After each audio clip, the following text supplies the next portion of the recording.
le prince Édouard était sous pression à cause de son mariage avec Sophie Wessex, car la famille royale était désespérée, a déclaré le biographe royal Sean Smith dans un documentaire.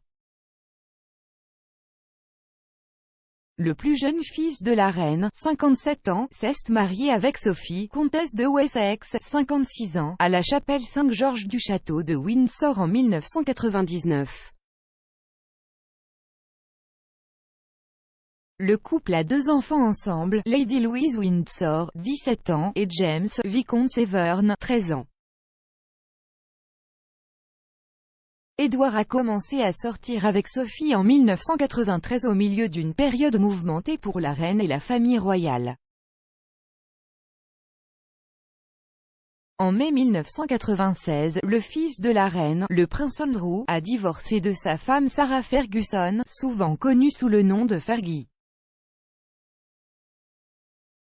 En moins de 3 mois, l'héritier et fils aîné de la reine, le prince Charles a ensuite divorcé de sa femme, la princesse Diana.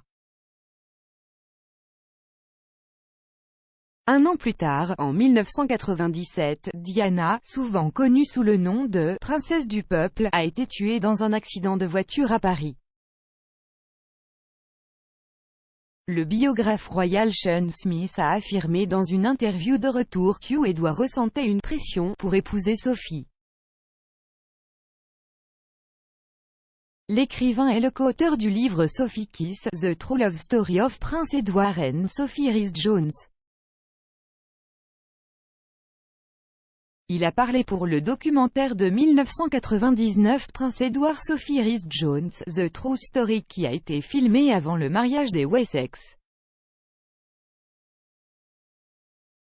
Monsieur Smith a fait valoir que dans une période difficile pour la famille royale, le cabinet était désespéré par certains titres positifs tels qu'un mariage royal.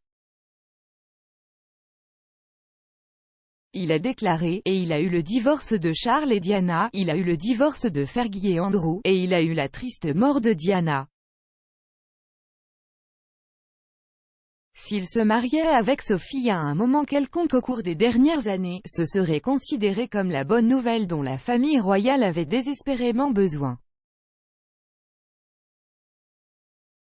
Il ne voulait pas ça, c'était trop de pression. Cependant, Édouard a attendu pour proposer à Sophie et ce n'est qu'en 1999 que le couple a annoncé leur fiançailles.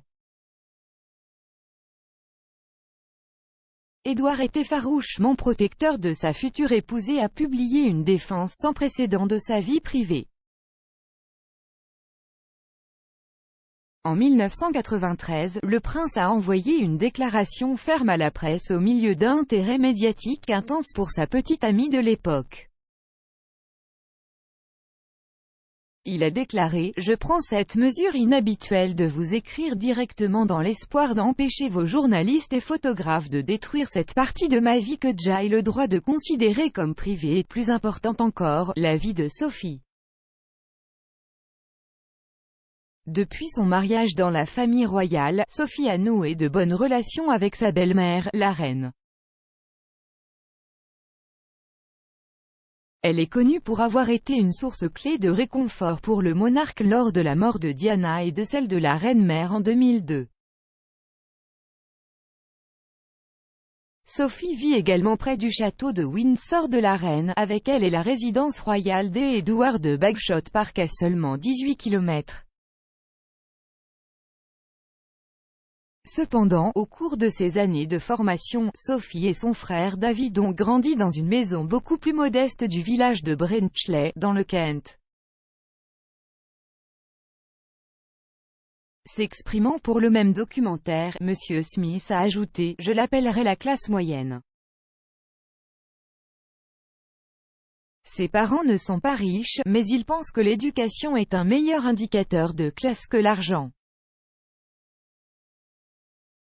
Donc, ils étaient prêts à dépenser l'argent qu'ils font et ont eu une bonne éducation pour Sophie. Elle est allée dans une école privée dans le Kent, elle a vraiment eu une éducation de village, de classe moyenne.